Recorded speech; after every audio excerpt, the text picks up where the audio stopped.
Now is Tom Andrews, the UN Special Rapporteur to Myanmar, and Robina, a senior human rights fellow at Yale University Law School. Tom, thank you very much for your time. Firstly, the Myanmar state of emergency set to expire this week. Is an extension the only option here at hand, given the current situation? Well, frankly, Julie, whenever an extension is declared, whenever a state of emergency is declared by the junta, they say that it's because they want to establish stability and security. And of course, just precisely the opposite occurs. So from the point of view of the people of Myanmar, I don't think it matters to them what the junta says or declares with respect to a state of emergency. I think that they expect things are just going to continue to deteriorate for the country and for most of them. Tom, the junta has basically ignored ASEAN's 5-point consensus plan and also, extensive efforts of the previous chair, Indonesia. But I do have to ask you, it did send a non-political representative to attend the ASEAN foreign ministers meeting over the weekend, something it previously did not want to do. So how should we be looking at this?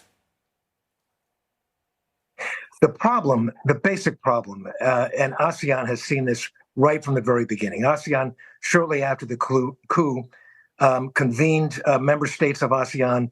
They established what was called and what is called a 5-point consensus. Min Aung Hlaing, the head of the junta, agreed to this consensus.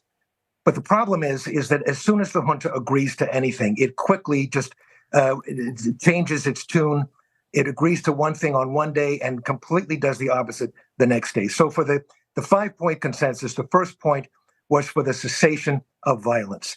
And of course, the ink was barely dry on that agreement when the junta, when Min Aung Hlaing began once again attacking innocent men, women, and children in Myanmar. So the fundamental problem is that you simply can't trust the military junta, and any agreement that they sign into is only worth the paper that it's printed on, and barely that. So that is the fundamental problem. And of course, with this state of emergency, they're concerned about having the appearance of being constitutional. But of course, this regime is completely illegitimate. It's violated its own constitution. So the only question for me is whether or not it will continue to try to maintain the pretense of trying to be legal by once again declaring a state of emergency, which allows it to avoid having new elections. Tom, we do have a new chair in place for ASEAN, Laos.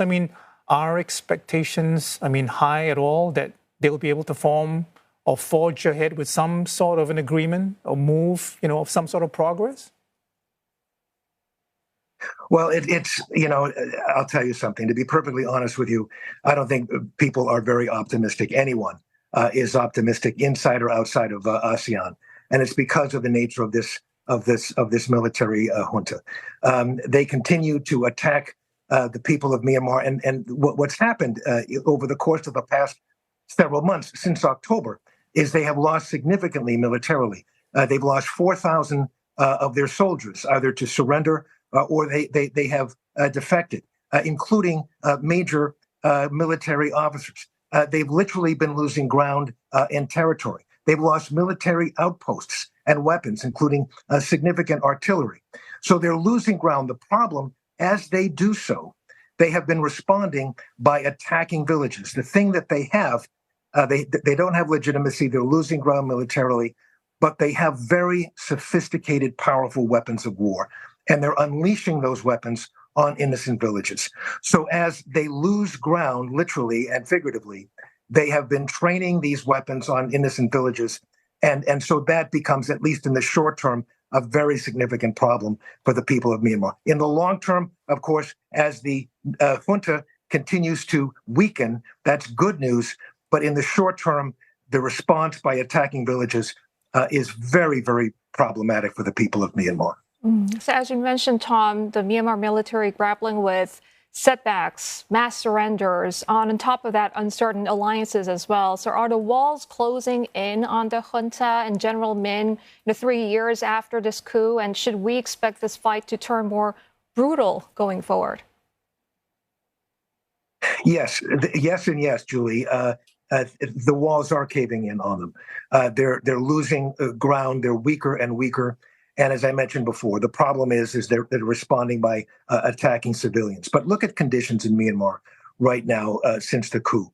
2.3 million people have been displaced by the coup.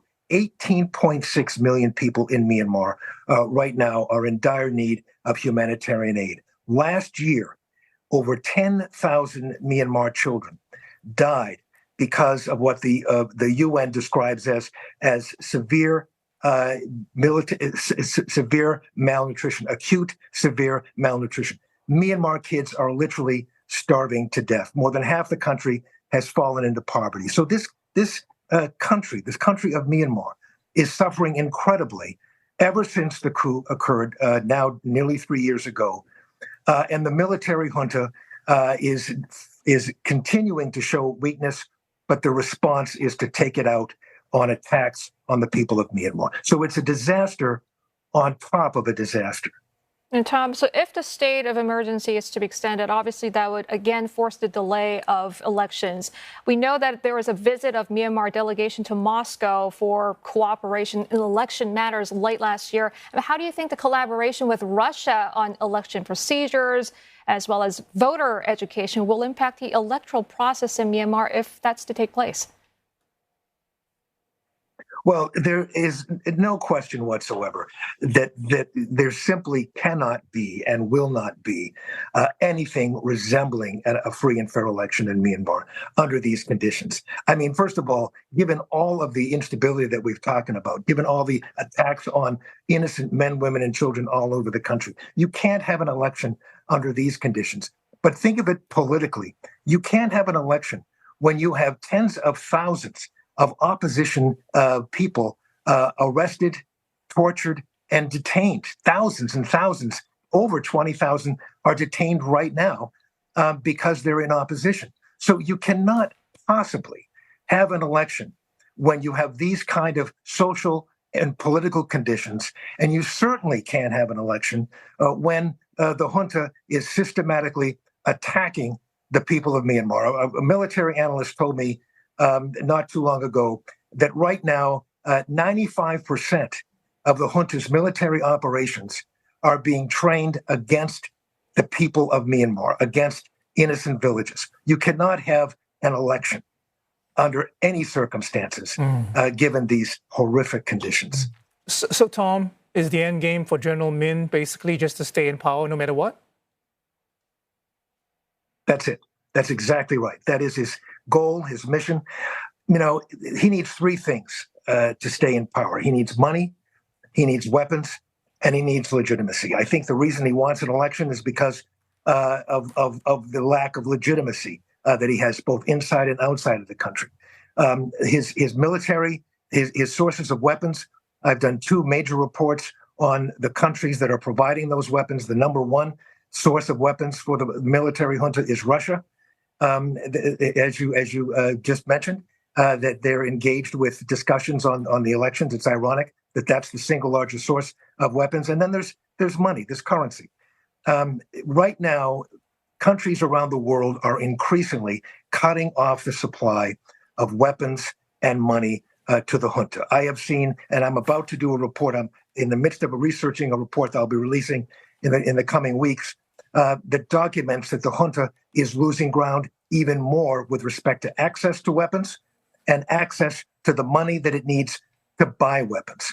So there is progress that is being made, but the key is for the international community to stand together, coordinate its efforts, and work to weaken the military junta so that it can no longer continue its reign of terror and devastation on the people of Myanmar. That is, I think, the critical link. The people of Myanmar have been doing an incredible job in working for justice and human rights and for a future for their country, but they need the international community to stand with them. And the best way we can do that is to try to stop the flow of weapons and resources that the junta needs to sustain itself.